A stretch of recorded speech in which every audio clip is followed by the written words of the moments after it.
ሰላም ጤና ይስጥልኝ። ለታህሳስ 7 2018 ዓ.ም አዲስና የሚገርም የድል ዜና አለን። ፋኖ በመተማ ወረዳ መሻሃ ቀበሌ ከ300 በላይ ሰራዊት በመደምሰስ አስደናቂና ጠላት የአማራ ነጻነት በቅርቡ እንደሆነ ያመነበት አስደናቂ ድል አስመዝግበዋል። ይህንን የመተማ ወረዳውን አኩሪና ታላቅ ተስፋ ሰጪ የድል መረጃ እንዳያመልጣችሁ እስከ መጨረሻው ደቂቃ ድረስ ከኛ ከ5 ደቂቃ ሚዲያ ጋር አብራችሁን ቆዩ። እናስደምጣችኋለን። ቪዲዮውንም ለብዙ ሰው እንዲዳረስልን ላይክ በማድረግ እንድታግዙ እንጠይቃለን። እናመሰግናለን።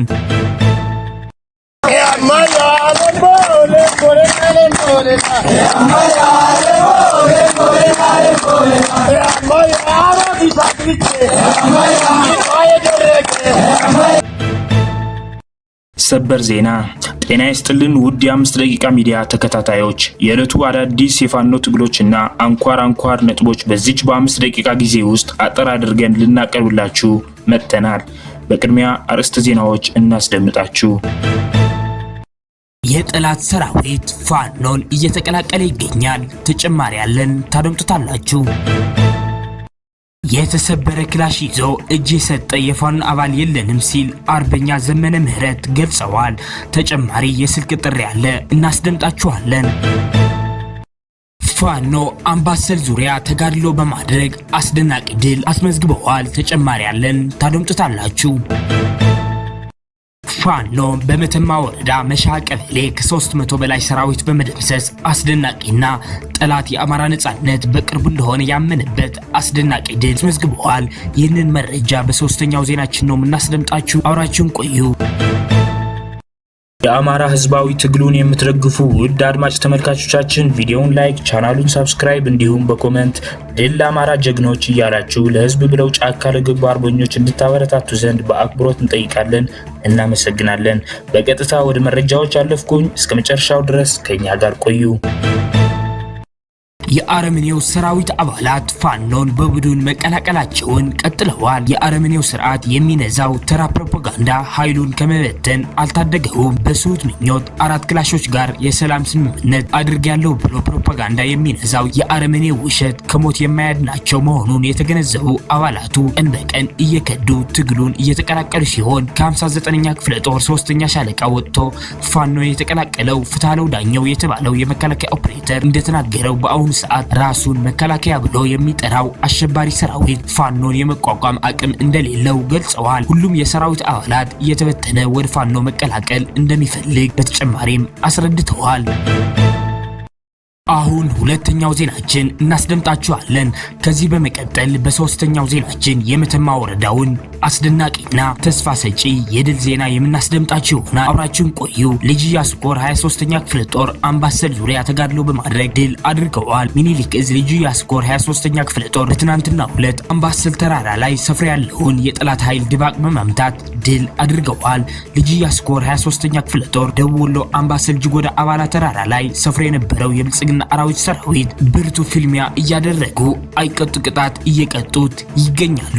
ትናንት ታህሳስ 6 አድማሱን በማስፋት ውጊያው እንደቀጠለ ሲሆን አባላ ተራራና ግሸን ማርያም ገዳም መሽጎ የነበረው የአገዛዙ ሰራዊት ወደ ተለያየንና ዚሃ ጥቁር አስፓልት ወርዶ እየተንቀሳቀሰ በነበረበት ሰዓት 23ኛ ክፍለ ጦር መብረቃዊ ጥቃት በመክፈት ድባቅ እየመታችው ትገኛለች።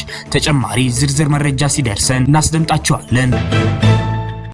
ወደ ሶስተኛው ዜናችን ስናሳልፋችሁ ፋኖ በመተማ ወረዳ መሻሃ ቀበሌ ላይ ከ300 በላይ ሰራዊት በመደምሰስ አስደናቂ ድል አስመዝግበዋል።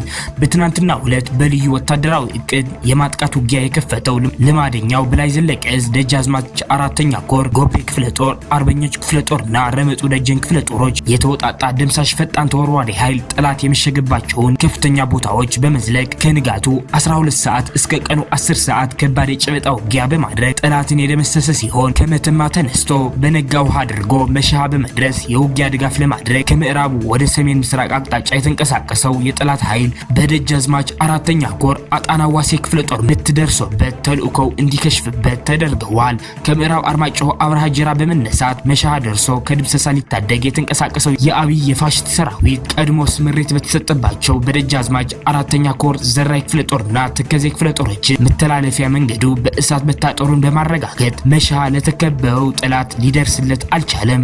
ሁሉም መንገዶች የጎሞራ ባህር ተደርገዋል።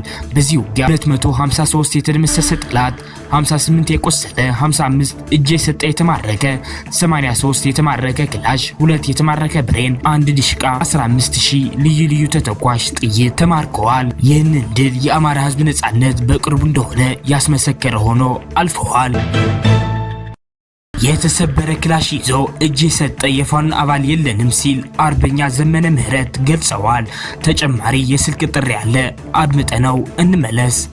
የካቲት ላይ ፌል ሊያደርግ የኃይለ ማርያም የሚመራው ኢህአዴግ ፌል ሊያደርግ ግንቦት ሰባትና እዚያ የነበሩ ኤርትራ የነበሩ ሰዎች በነበረው ሁኔታ አብረው አዚያ ውስጥ ሰርጎ ገብ የነበሩ ሰዎች እነሞላ አስገዶ ክደው ገብተው ነበር። እነሞላ አስገዶም ሲገቡ ኦልሬዲ ኢህአዴግ ሰርቫይቭ እንደሚያደርግ ህዝቡ አብዛኛውን ጊዜ እንድምታ ነበረው። የርካሽ የፖለቲካ አጠቃቀም ተጠቅሞ እነሞላ አስገዶም ገቡ። እንትን አቅም የለውም፣ ህዝቡ አቅም የለውም፣ እንደዚህ የለውም፣ ድርጅቶች አቅም የላቸውም እያለ የዝም ብሎ ተስፋ የቆረጠ የፖለቲካ ፕሮፓጋንዳ ተጠቀመ፣ ርካሽ የፖለቲካ ፕሮፓጋንዳ ተጠቀመ። መጨረሻ ላይ ግን ፌል ያደረገው ማን እንደሆነ ህዝብ ያውቀዋል። ኢህአዴግ ፌል አደረገ።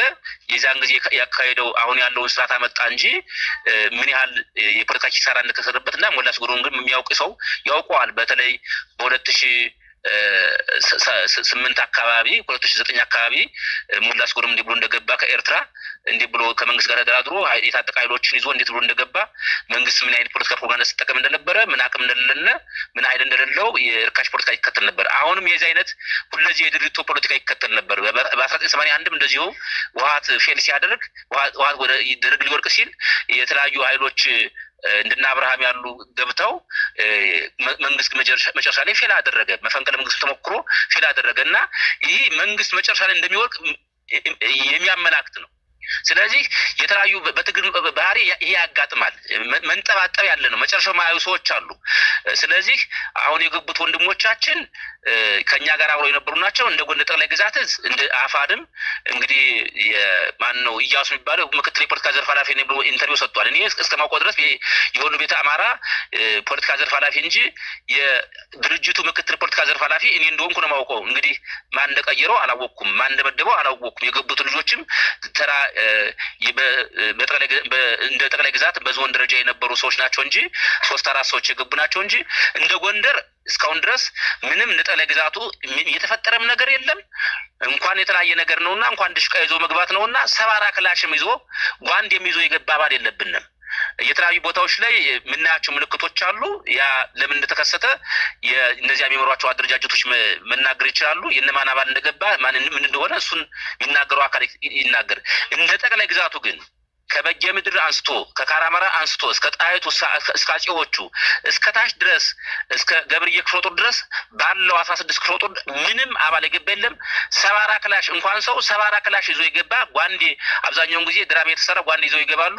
ጓንዴ ይዞ የገባብን አካል የለም። አንድነቱ መልስ በኋላ እኔ ራሴ የአጼዎቹ ክፍለ ጦርም ሌሎችን ይዤ ተንቀሳቀሽ ነበር። ወደዚህ ወደ ቁርማም የኬላ አካባቢ ላይ እንዲሁም ወደ መንዙር አካባቢ በተለያዩ ቦታዎች እየተንቀሳቀስን ከና አርበኛ ያለው ጋር በመነጋገር ብዙ ስራዎች ለመስራት ጥረት አድርገናል።